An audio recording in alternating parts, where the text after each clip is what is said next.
नमस्कार. श्री स्वामी समर्थ सर्वांना. मी रुपाली आपले पुन्हा एकदा स्वागत करते एक नवीन रेसिपी घेऊन आपल्या घरच्या स्वादमध्ये. चला तर आज आपली नवीन रेसिपी आहे मिक्स डाळ तांदळाची फ्राय इडली. तुमच्या नेहमीच्या इडलीपेक्षा वेगळी अशी. चला तर मग मी सुरू करते. इथे मी उडीद डाळ आणि तांदूळ समप्रमाणात घेतलेले आहेत आणि त्यापेक्षा कमी म्हणजे 2 छोट्या वाट्या मी इथे मूग डाळ आणि चणा डाळ घेतलेली आहे. त्याला मी स्वच्छ धुवून घेणार आहे आणि 4 ते 5 तास मी ह्याला भिजत घालणार आहे. त्याच्यानंतर मी हे बघा झाकण ठेवून भिजत घातले. आता इथे आपली डाळ तांदूळ भिजून झालेलं आहे. ते मी मिक्सरला वाटून घेते.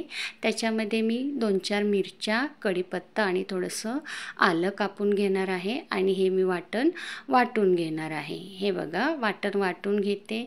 असंच सगळं वाटण मी वाटून घेणार आहे. हे बघा सर्व वाटण माझं वाटून झाले. हे भांडं छोटं पडत होतं म्हणून मी ह्या वाटण दुसऱ्या ह्याच्यामध्ये काढून घेतलेलं आहे. हे बघा आपलं पीठ आता व्यवस्थित हलवून मी ह्याला रात्रभर झाकून ठेवणार आहे. चला तर मग मी सकाळी इडली करणार आहे. हे बघा आपलं पीठ तुम्हाला दाखवते मी. खूप हलकं होतं. हे बघा छान होतं. इथे मी इडली पात्राला तेल लावून इडली शिजवायला ठेवणार आहे. आता तुम्ही ह्याच पिठापासून डोसे बनवू शकता, उत्तप्पे बनवू शकता, अप्पे बनवू शकता आणि तुम्ही दही साखर घालून ह्याचा सपेट ढोकळा पण बनवू शकता. तुम्हाला आवडेल तो नाश्ता तुम्ही या पिठापासून करू शकता. तुम्ही ही सुद्धा रेसिपी नक्की ट्राय करून पहा. तुम्हाला नक्की आवडेल, तुमच्या घरच्यांनाही आवडेल. चला तर मी इथे कुकर लावून आता इडली शिजवायला ठेवलेली आहे. इकडे मी हिरव्या चटणीसाठी खोबरं, मिरची, डाळ्या, कढीपत्ता, आलं, लसूण आणि कोथिंबीर घेतलेली आहे. त्याच्यामध्ये मी थोडी साखर टाकून घेते, मीठ टाकून घेते आणि अर्ध लिंबू पिळून ही चटणी मी आता बारीक वाटून घेते. आता मी इथे चटणीला फोडणी घालायला कढई ठेवते गॅसवर. तिथे आता तेल घालून घेते. चला मी तेल घालून घेतलेलं आहे. आता त्याच्यामध्ये मी मोहरी घालून घेते, थोडंसं जिरं घालून घेते, कढीपत्ता घालून ही फोडणी मी आता ह्या चटणीवर घालून घेते. हे बघा मी आता घातलेली आहे फोडणी ह्या चटणीवर आणि झाकून ठेवून देते. इथे चेक करूया इडल्या झाल्यात का नाही. झाल्यात इडल्या आपल्या. आपण थंड करून काढून घेतल्यात. हे बघा सॉफ्ट होतात, मऊ होतात, लुसलुसीत होतात. तुम्हाला मी एक इडली तोडून दाखवते. हे बघा छान जाळीदार होते आतून इडली. इथे मी आता सर्व इडल्या काढून घेतलेल्या आहेत.